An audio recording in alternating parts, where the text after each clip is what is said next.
नमस्ते, Naina's veg किचनमध्ये तुमचं स्वागत आहे।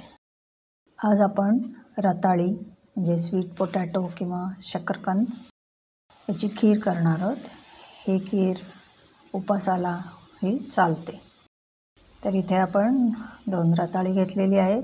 त्याचे बाजू कट करून ते आपण शिजवून घ्यायचे आहे। धुतलेली रताळी घेतलेली आहे तिथे, त्याच्यावरची माती काढून। तर इथे तुम्ही बघू शकता कुकरमध्ये शिजवलेली रताळी आहे तिथे।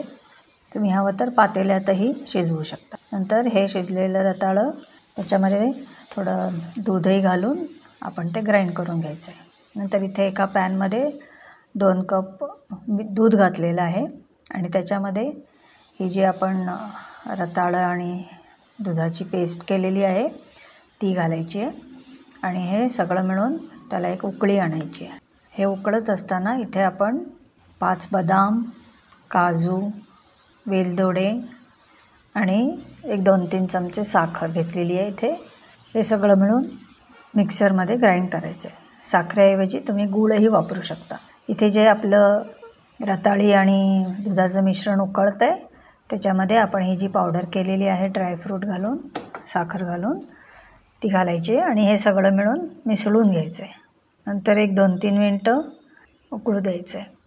याच्याबरोबर तुम्ही ड्रायफ्रूटबरोबर ग्राइंड करताना थोडी दुधाची पावडरही हवी असेल तर घालू शकता।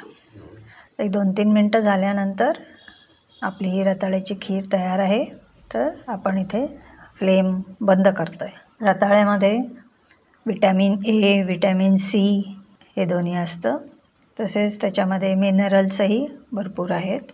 रताळी त्यामुळे आपल्या डोळ्यासाठी, आपल्या त्वचेसाठी खूप चांगलं आहे। तसंच आपले इम्युन सिस्टीम, आपले हृदय आणि किडनीसाठीही ते चांगलं आहे। तर धन्यवाद हा व्हिडिओ बघितल्याबद्दल। लाईक करा, शेअर करा, कॉमेंट करा। तर भेटू पुन्हा पुढच्या व्हिडिओच्या वेळेला।